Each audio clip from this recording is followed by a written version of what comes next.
toward the end of the session today, I'm going to recommend some books on canon.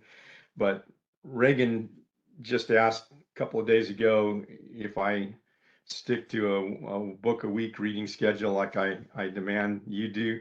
And I told him no, but the truth of the matter is I do read a lot, and I hope that's obvious. And I continue to dive in. I don't always read from cover to cover as much as I have in the past, maybe. But I've never been much to read cover to cover. I like to read a section or my favorite section and peruse the rest.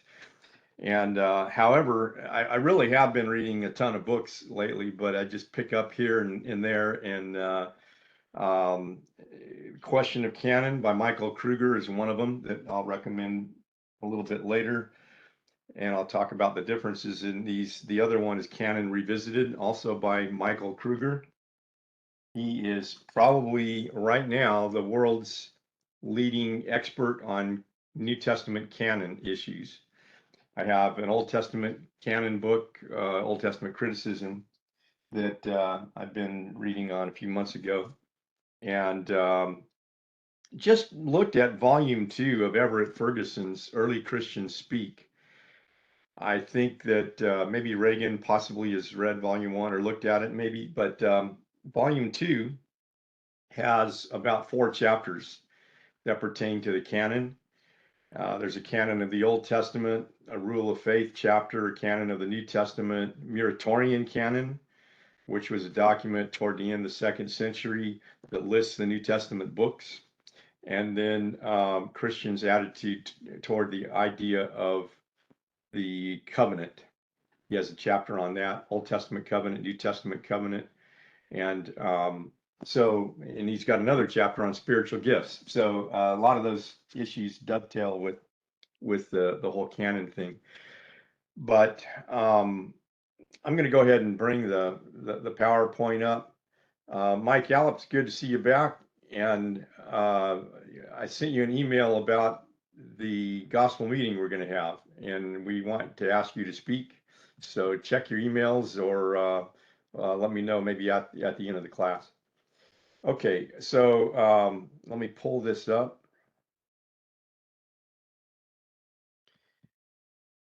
It's lesson 5 on the canon, and we're going to deal with some of the historical issues.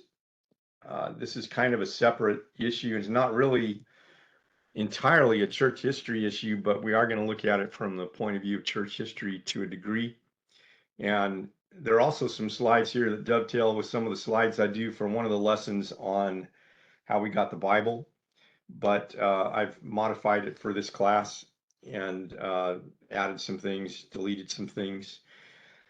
Essentially, you have the Lord writing with his own finger the 10 commandments supernaturally, and yet there are intermediaries. You have prophets and apostles, other intermediaries down through the ages through whom God communicates the message through human language, human personality, human vocabulary, human thought patterns, and so on, so that when we look at the New Testament in retrospect, we've got all these documents, such as this one, P72, part of the Bodmer collection, into First Peter on the left side, beginning of Second Peter on the right side. So already in the early to mid part of the 3rd century, you have First and Second Peter are viewed as a unit, which is interesting because First Peter was widely dispersed and accepted on a wide scale a lot sooner than Second Peter was, but they're all already viewed as a unit in this manuscript. You could see that you've got one page where First Peter ends, in the next one where Second Peter begins. But when I study with people about Jesus, I often make these kinds of charts. Reagan and Caleb have seen me do this a lot, but you have assessing Jesus, you've got his words, his deeds, his claims, his advance notice, his eyewitnesses. You could throw in the sixth one, his victory over death, his resurrection, and ultimately you're building a case. It's a cumulative case based on all of these data points that dovetail in these different um, exhibit A, exhibit B, exhibit C, and so on. And everything about Jesus has the ring of truth. This is true of the four gospels. It's not true of the apocryphal gospels, where at the end of the Gospel of Thomas, which is Gnostic, for example, at the very end, that suggests that a woman must become a man in order to enter the kingdom of heaven. It's an early trans statement, I guess. And then you have the infancy Gospel of Thomas, that in which a boy Jesus strikes people dead, and just a huge difference in the quality of the content between the four Gospels and the counterfeits. You also have a man named Tatian who puts together a fourfold gospel called the Diatessaron at the end of the second century, maybe around AD 180 or so. And he writes this Diatessaron, which is a running account of the integrated Matthew, Mark, Luke, John. And you have very early on gospel codices with Matthew, Mark, Luke, John in that, and it wasn't always in that order. I've got a copy of Codex Washingtonianus that dates AD 400, and it's Matthew, John, Luke, Mark in that order, which is interesting. But nonetheless, the four began to be viewed as a unit. You have a natural unit in Luke Acts, but because Luke is incorporated with the other three, Acts is sometimes included as a 5-book codex. Sometimes Acts is dropped and you have the four Gospels, but you never have a codex that has maybe 3 of these Gospels and then an apocryphal Gospel, or 4 Gospels that we have, Matthew, Mark, Luke, John, and an apocryphal Gospel. Very early on, there are a lot of lines of evidence that coalesce that suggest that early on, before canon pronouncements were widespread, people already recognized the authority of Matthew, Mark, Luke, and John, and rejected other books. You have the Ebionites, who were a sect, pro-Jewish sect, that, and we talked about that before, accepted pro-Jewish books like Matthew and rejected other books, rejected Paul. Then you have Marcion, who accepted Paul and Luke and rejected anything that smacked of Judaism. And so the church had to deal with Ebionism and had to deal with the Marcionite heresy. And then later on in the second century, had to deal with the Montanism heresy, which was their version of Pentecostalism.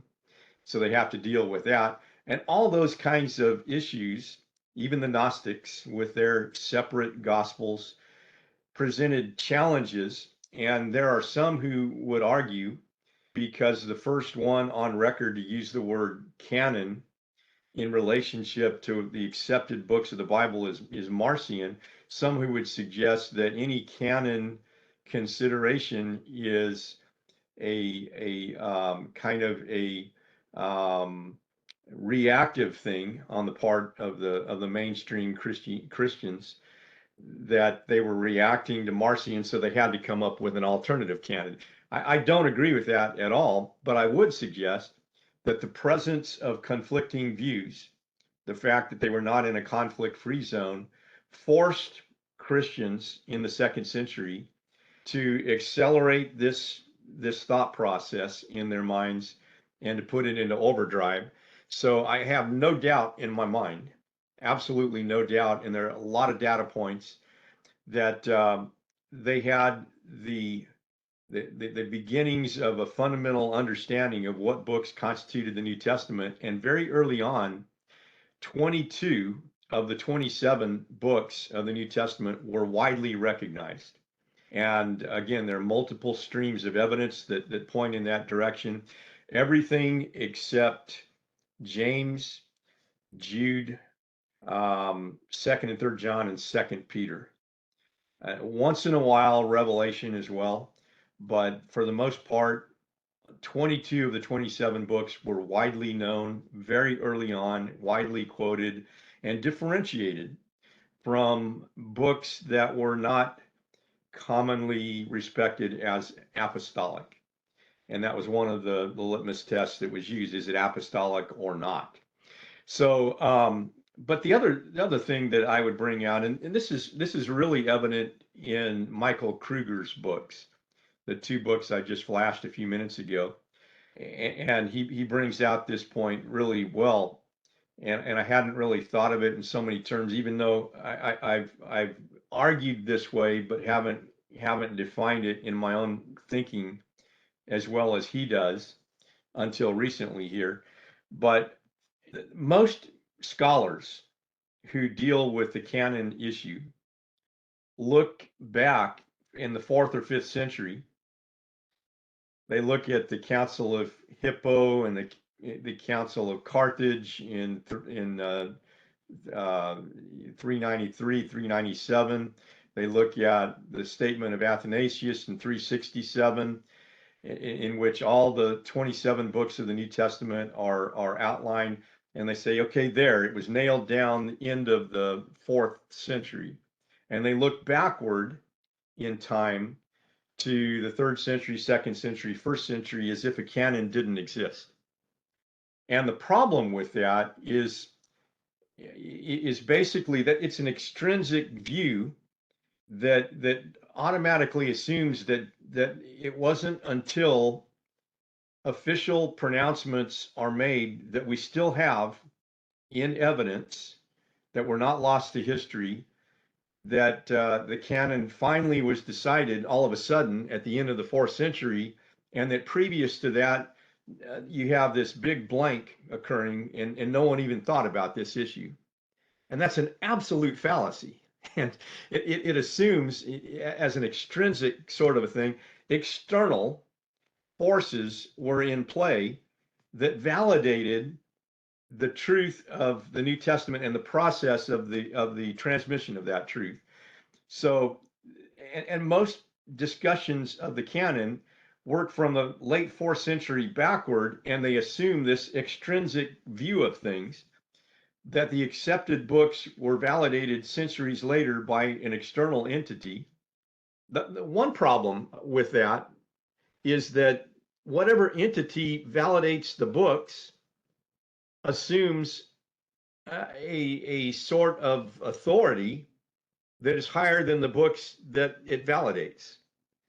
And that view is absolutely not true, at least in the early centuries. I think you could say that it's later true of Roman Catholicism, where the Catholic Church institution takes on a higher authority role than the truth of the New Testament in many respects. But early on, that is absolutely not true. So you have this idea that somehow these things were validated later on, and therefore that power politics may be a driving force, and the mainstream church leaders came up with this authoritative list, and they were the winners, and the Gnostics and others were the losers. And but in the very earliest Christianity, you have many streams and many ideas and vying for position and power and tug of rope going on. And again, I think that people who buy into this, number one, fail to look at major evidence that's there in the first 3 centuries. And secondly, they fail to look at the evidence that's in the biblical documents themselves that suggests that as soon as they were published, they were already regarded as authoritative because they were apostolic. And so the intrinsic view is you don't have to look at it basically this, that you don't have to look at an external validation agency or entity, but that what drives the church are these documents of the new covenant. And they knew what a covenant was. They were well familiar with the old covenant. They were well familiar with Jeremiah 31 and the prophecies of a new covenant. And they were well familiar that these New Testament documents constituted the written version of this new covenant. And so, as soon as these documents were published, circulated, and received by the church, you already have the beginnings of the canon.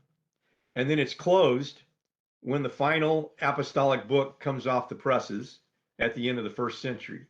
And so the intrinsic view is that you don't need an external validation. You have internal validation in the form of books with a divinely revealed message that were delivered and received from the very beginning, the apostolic age, that the process and the message were self-authenticating, along with checks and balances that were there from the very beginning, and that the mainstream church does not arbitrarily decide this issue, but simply recognizes it. They recognize which books had apostolic authority and which ones obviously didn't. And so those pronouncements that you see at the end of the fourth century simply recognized what was obvious to them for centuries before, for the most part. And so you have embedded in the documents of both Old and New Testament the idea of test of inclusion. Was it written by a prophet of God? Was he confirmed by an act of God? Does his message harmonize with prior revelations of God? Does the message have the power of God? And finally, was it formally accepted by the people of God? The reason that the younger prophet of 1 Kings 13 loses his life by listening to an old prophet who lies to him is because the younger prophet has confirmation by the power of God. His message harmonizes with prior revelations of God. He's confirmed by an act of God. You have King Jeroboam, who has kind of a rigor mortis of the arm when he, and you have this miracle that is performed in terms of the altar in Bethel. And he starts on his way home. God tells him not to eat or drink in this place. The old prophet lies to him, but there are none of these confirmations. And he just believes him at face value with no checks and balances, no quality control measures, no safeguards of authenticity or genuineness. He just believes him, and he ends up believing a lie. And so embedded in the prophets, in the apostles, in both testaments, you see lots and lots of examples of all five of these things. Now, I preached this in Clovis a couple of years ago, and one of the preachers down in Clovis asked me a question. Well, what about number 4? Does the message have the power of God? Isn't that somewhat subjective? And I don't think I gave him a good answer. But if I were to answer that today, not only is the message self-authenticating, you compare the genuine articles in the Gospels, for instance, versus the Gospel of Thomas, the infancy Gospel of Thomas. There's a huge difference. One has the ring of truth, the other is obviously fabricated. But besides that, which is somewhat subjective, I suppose, you have a reserve found in Matthew, Mark, Luke, and John, a sense that you're approaching sacred, holy ground, and they don't go on and on and on with trivial matters. They stick to the main storyline of that which is true. You have cross verification. You have these checks and balances as part of the message itself. You have marks of eyewitness testimony. We could talk a long time about that. You have undesigned coincidences. Lydia McGrew talks a lot about that in her books. You have internal consistency, devoid of established contradictions. Again, and you have unimpeachable character. You have archaeological checks and balances. You have ancient literary checks and balances. All of these things enter into the picture of a message that has internal coherence, external verification factors at work, and power because it happens to come from God and is not just a fabricated message of man. So you have a level of verifiable detail that no fabricated pure fiction can achieve, is what I mean by number four. And then finally, was it formally accepted by the people of God? There's a document at the end of the second century. We talked a little bit about it last week, called the Muratorian Canon, and it lists the New Testament books, most of them, and says a little bit about some of them, about the origin and so on. And four times in the Muratorian Canon, Muratorian document, it talks about the people of God receiving these books as apostolic. And I would suggest to you, and I've preached this when I preach my How We Got the Bible series, that you've got these ancient quality control measures safeguarding the text from ancient times. You have the Ark of the Covenant, tablets of stone put into a sacred repository. You have the book of the law found in the temple. The priests, the Levitical priests, were guardians of those sacred messages. Isaiah tells his disciples, bind up the testimony, you seal the teaching among my disciples. You have a king writing for himself in a book, a copy of the law, which is approved by a Levitical priest. You have Jeremiah vouching for Micah. You have Daniel vouching for Jeremiah. You have Second Peter vouching for Paul. You have Paul vouching for, and you've got all these checks and balances. You've got the entire Old Testament, virtually the entire Old Testament, almost every Old Testament book quoted in the New Testament. You've got, again, built-in checks and balances, but you also have a process of delivery, attestation, receipt of that which is delivered, and the authentication and certification of the contents. And I didn't realize the full extent of this until recently, when I stumbled across how many times the idea of delivered and received is used as a technical vocabulary in the New Testament. And when I preached this recently in Carmichael, my dad's cousin who preaches there, also goes by the name of Mike Wilson, said that he used to drive a truck, and he would have requisition papers. They would have to be signed on the delivery end. They would have to be signed on the receiving end. And only after the contents that were being delivered were verified. And that's exactly the same process, I think, or similar, of what you have implied in this concept that you see over and over again in the pages of the New Testament. The faith once for all delivered to the saints. I delivered to you as of first importance what I also received. You who received the law as delivered by angels and did not keep it. We also thank God constantly for this, that when you received the word of God, which you heard from us, you accepted it not as the word of men, but for what it really is, the word of God, which is at work in you who believe. You have, as we said before, so say now again, if anyone is preaching to you a gospel contrary to the one that you have received, let him be accursed. Maintain the traditions, even as I delivered them to you. I received from the Lord what I also delivered to you, that the Lord Jesus on the night when he was betrayed took bread. And so these documents didn't plop down from nowhere. There's a process involved. And So that process involves delivery and receipt. And again, the Muratorian fragment or canon speaks of receipt of these messages by the people of God 4 times as it lists the New Testament books. These are the ones that have been received.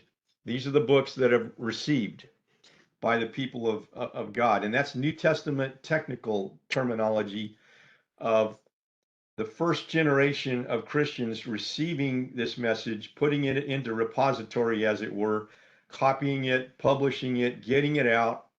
And so I think they recognize these are the books of the New Covenant at a very early period.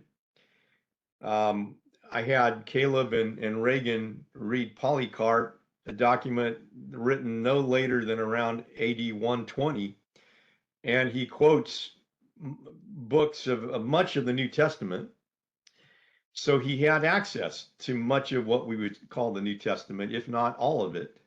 And that's 120 AD, or maybe even a year or two earlier than that. So you have this idea of delivery of what is received.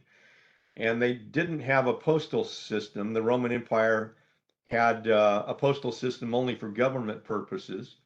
So Paul would have to send someone like Aristarchus to Ephesus, who would then vouch for the internal contents of the Epistle of Ephesians in the original circumstances and possibly be Paul's stand-in in reading that epistle to the Ephesians as if he were reading it for Paul.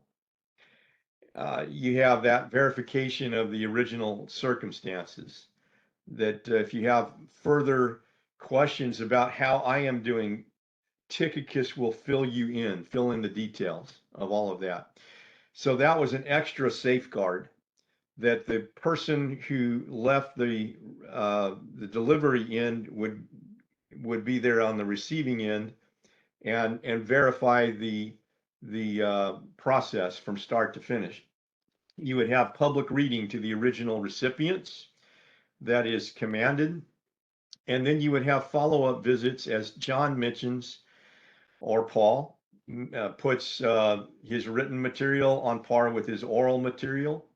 Or John says, I don't want to write to you anymore with paper and ink, but I want to speak to you face to face. And so there would be a follow-up visit that would serve to verify the legitimacy of the letter that he had already sent to them. And he says the same thing in both 2nd John and 3rd John. And so you have all of these different verification channels of documents that were originally received and then certified, authenticated. And in addition to all of that, you have discerning of spirits as one of the 9 spiritual gifts that serves as a further verifier. So the long and short of this is they didn't have to wait until the end of the 4th century to know which books were apostolic. They knew as soon as they were produced. And they verified them, they copied them, they delivered them, and circulated them on a wide scale to churches all over the Roman Empire. They were essentially put into deposit to be copied again and again and again and safeguarded. And Paul speaks of Timothy guarding the deposit in 2 Timothy 1:13. Jude speaks of the faith once for all delivered to the saints. And it may well be that in speaking to Timothy in 2 Timothy 1:13 about guarding the deposit, one possible idea, in addition to holding to the truth versus all error, is that Timothy was the guardian of Paul's epistles and wrote the initial codices that included all of the epistles of Paul in a collection, which you begin to see evidence of in the 2nd century. And that's somewhat speculative, but I think there is something to that idea. I could give you some things to read on it. But nonetheless, you have repository, hiding place, pottery, Ark of the Covenant in the Old Testament, and there are statements in the second century church, even at the end of the second century, that suggest that the epistles of Paul in the original autographed copies were still in existence in places like Rome, Corinth, Ephesus, and elsewhere.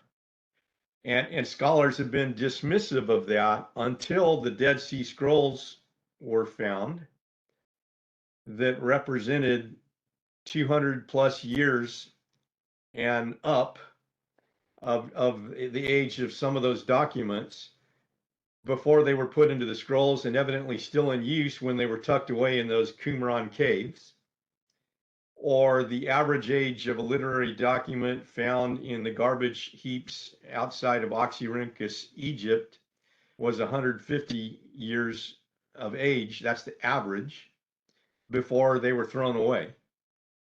And so it's entirely conceivable, based on evidence elsewhere, that the actual New Testament documents could have still been in existence if they were tucked away toward the end of the second century, and certainly certainly existed before many of the earliest documents that we have were reproduced. That doesn't mean that they were reproduced from the actual autograph originals, but they did exist side by side with some of our earliest documents that still exist. And so they certified them, they put them in deposit, they multiplied them, they had discerning of spirits, at least during the apostolic age. They were further verified by autographs. Paul mentions putting his John Hancock, "This is the way I write." So he would dictate to someone like Tertius, the book of Romans, and then he would sign his personal Paulus, the Apostle Paul. And I've even got medieval period documents that do that, where you have a letter being written and King Francis I or Francois of France writes his signature at the very end. Paul does that in his epistles. And so that's another form of verification, personal autograph. And then finally, the hand delivery by trusted envoys.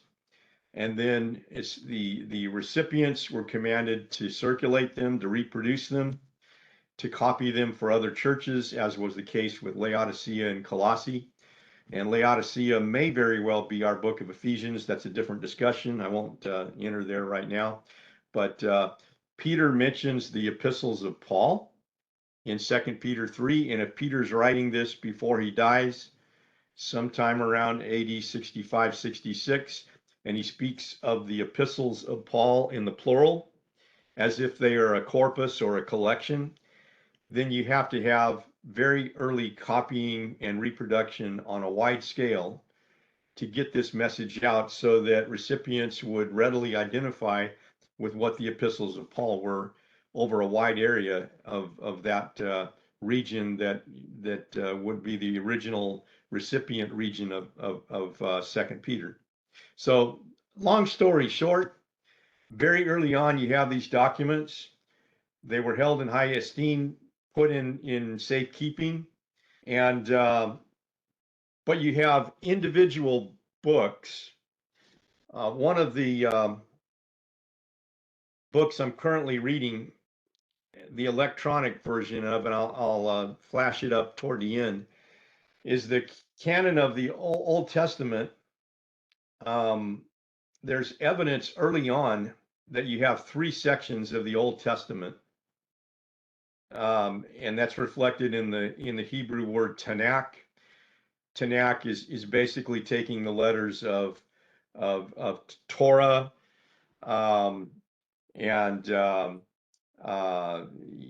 have Ketuvim is the writings, and Naviim is the prophets. So the Ta is the Torah, and the Na is the Nevi'im, and the K on the end is the Ketuvim. It's basically the law, the Pentateuch, and then the books of prophecy, which is former prophecy and latter prophecy. We would call the historical books and the basic books of prophecy. and then the writings that included Psalms and several other general books. That three-part division is reflected in a lot of different statements. It's reflected in Luke 24:44, where Jesus alludes to the law of Moses, the prophets, and the Psalms, Psalms being the key book of that third section. It's reflected in the preface to the wisdom of Jesus ben Sirach, otherwise known as Ecclesiasticus, pre-New Testament, where you have a threefold division of the Old Testament canon, and it's reflected in a statement by Josephus, where you have the law of Moses, the prophets, and then the other writings. But those were the three sections of the Jewish Old Testament. They still are in Jewish versions of the Old Testament. But they were all in scrolls. And so the individual breakdown of the sections differs to some degree from the earliest times when you begin to have codices in the Jewish world of these books. Sometimes they're in different orders, and part of that is a reflection of the idea that all of the books were on an individual scroll. And you don't have a single codex that contains the entire Old Testament until after the New Testament period. So chew on that one for a while. It took a while to put all of this into one cover, so to speak. And even the New Testament books were individual documents, and then they began to be put together in codex form. Four Gospels, the epistles of Paul, maybe First and Second Peter, like I flashed at the beginning of the class, or the epistles of John, something like that. But and so a codex is kind of a usually an animal skin, sometimes papyrus, at least in the first 3 centuries, current era, that is reflected in a wax tablet, which was often used by school children, and they could easily correct the mistakes and wipe the wax clean. But you have wax tablets, which were kind of a prelude to modern book technology. And from the 4th century on, you begin to give way to animal skin versus papyrus documents of the New Testament. You also have animal skin prior to that, but it's perfected in vellum and parchment. But you also have papyrus scrolls and animal skin scrolls. Here's a painting on a wall of Pompeii, AD 79, of a husband and wife, and she has a wax tablet and a stylus, and he has a scroll. And there is an Ethiopic codex that looks like what I think a lot of the early New Testament codex documents looked like. The Old Testament documents, all the way down through the ages, were preserved on scrolls by Jews, but when Christians wrote them, they were preserved on codices. And all of the New Testament documents, except for possibly one, and we're talking nearly 6,000, were written on codices, not scrolls. And that's not always true of the apocryphal documents or books that were not commonly read in church, but books that were considered apostolic were virtually always put on a codex. I suppose, there's a lot of speculation as to why, but I'll give you an opinion. It's, eventually, by the time you get to the Codex Vaticanus, Codex Sinaiticus, Codex Alexandrinus of the 4th and 5th centuries, you can get an entire Bible in a codex. You can't get an entire Bible on a scroll. You can get all of Paul's epistles on a codex. You cannot do so on a scroll. you can get all of the four gospels on a codex. You can only put one gospel on a scroll. Luke would eat up an entire scroll, 30 to 35 feet. And you can't find your reference very easily on a scroll. You have to unwind the whole thing, because normally on a scroll, the writing is only on the inside of the scroll. On a codex, you can use both sides of a page. You can flip the pages. You can find what you're looking for a whole lot faster. Imagine trying to preach off of a scroll versus preaching off of a codex. It's a huge difference. And so codices caught on very early on. And even from the very beginnings of the 2nd century, when these New Testament documents that we've got still in existence come from, they're always on a codex, always. And so here's a codex where the beginning of Galatians is found on the right side, halfway down through the page. This is a codex of the writings of Paul. And you can see the crease that separates the two pages.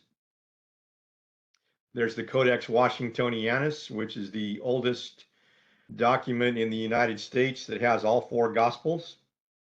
Washington, D.C., Smithsonian Museum, the Freer Gallery. It dates from AD 400. And you've got a wooden encasement that was added later on that reflects Matthew, John, Luke, and Mark. And then you've got the actual writings themselves of the four Gospels. But in any case, God always intended to have a book. The first word of the New Testament in Matthew 1:1 is biblos. You've got a book implied by that, and we call it a Bible. And the use of parchment, animal skin, from the 4th century on a wide scale, helped preserve a lot of these documents a lot better than the papyrus that was used in the 1st, 2nd, and 3rd centuries more widely.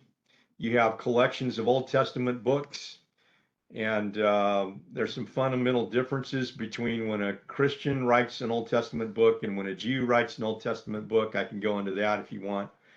But you have these three sections of the Old Testament very early on. You have collections of Paul's epistles, the Gospels, and eventually the entire New Testament were bound together. I think there's a recognition of the fundamental unity of all 27 books early on, but they're not found under one cover until the 4th century. And most of the New Testament and the Old Testament are found in Vaticanus and Sinaiticus. So again, early on, four Gospels are bound together. The Gnostic books are rejected. Marcion's anti-Jewish canon is rejected. Montanism's Latter-day Prophecies are rejected. And also widely accepted books such as The Shepherd of Hermas were considered too late to be apostolic, although they were read reverently and with dignity. An early list of books, the Muratorian canon, essentially lists most of the books. It's dated anywhere from 170 to 200. And it lists almost all the New Testament books that we have. And so again, these are widely accepted and recognized even in the 2nd century. The earliest church fathers cite much of the New Testament in their writings. Just a quick word about Marcion, and I'm going to let you go here in a minute, but he tried to foster an heretical canon that eliminated everything except Luke and Paul, basically, anything that smacked of Judaism. And he had Gnostic leanings. And so what eventually happens is Christians have to denounce him as a heretic, and his views are widely rejected in favor of the full New Testament and the Old Testament, which he also rejected. He believed in two gods, a God of the Old Testament and a God of the New Testament, and they rejected him and his canon. So these things were discussed early on. In other words, they had to be discussed. In the presence of controversy, simply helped them define their thinking in all of these areas. So concluding observations, and again, we could talk a lot more, but I've given you kind of a taste of this whole subject. Christians of subsequent generations did not decide which books were included, which were excluded. They simply recognized which ones had apostolic authority, and this recognition was bequeathed to them from the very beginning, both in the authority of the message and in the authority and the checks and balances of the process in which the message was passed on. Heresies such as Marcionism and others, Montanism, Gnosticism, Ebionism, actually helped them clarify what belonged in the canon, even though I think for most of them that was rather obvious already, except for books on the fringes that tended to be smaller books like 2nd and 3rd John, Jude, and so on. So, recommended books. I've got my own there, Inspiration to Ink, but also two of Michael Kruger's books, Canon Revisited and The Question of Canon. F.F. Bruce, Canon of Scripture. Larry Hurtado is good on the earliest documents, the earliest Christian artifacts.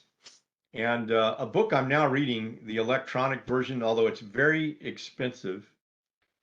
If you buy this in hard copy, it's $150. If you buy the electronic version, it's $100. But I'm reading it and it's just outstanding because it breaks down the formation of the understanding of the canon in sub-canonical units. How do we know that the 5 books and the order of the 5 books of the Law of Moses were the 5 books of the Law of Moses? How do we know that the books of prophecy were the books of prophecy or the books of history? How do we know about these writings, and what's the evidence that's there, and what hypothetical reconstructions can we make that are good assumptions based on the very best evidence that's there? What about the epistles of Paul, and how do we know which ones were recognized, the 4 gospels versus everything else? What's the actual evidence of when these began to form, and when they began to be recognized? What are the statements of the very earliest Christians about all of these issues? And what can we hypothetically reconstruct based on what the New Testament itself says, what the Old Testament says, what the earliest Christians say about how all of this came together? It's an absolutely delightful book, but it's not for everybody. I can't recommend it to just anybody because it's heavy duty. But if you're interested in this topic, save up your money because it's expensive. Okay. If I were teaching this class to a general audience, I would raise these kinds of questions. Can we have reasonable certainty which books belong in the Bible? What were the ancient criteria? Were those criteria simply invented out of thin air centuries later, or are they anticipated in the prophets and the apostles themselves? Do these considerations help to decipher the acceptance or rejection of so-called lost books of the Bible, the Apocrypha, pseudepigraphal works? Is there a qualitative difference between the genuine prophecies and the counterfeit? And really and truly, we've just scratched the surface today. I haven't had time to really dive into all these issues, but I hope I've given you at least enough of a taste to know that in the 2nd century church, all of these things were being discussed, and the books were being recognized, and they were recognized at the very outset. I think for the most part, they were recognized as soon, we say when they came off the printing presses, but you don't have a printing press until the middle of the 1400s. And so because of that, the whole idea of publishing a book, even a New Testament book, is a fundamentally different concept. And but they were recognized, they were received, they were put in depository, they were copied, they were validated, they were recognized. as soon as they were published. And so you have the beginnings of a canon right from the starting gate. And there were some of these smaller books on the fringes that were not as widely circulated at the very beginning of things. And so there was some discussion later on whether they were going to make the cut or not. But eventually it became rather obvious to virtually everybody that the 27 books that we now have are the books of the New Testament. Okay.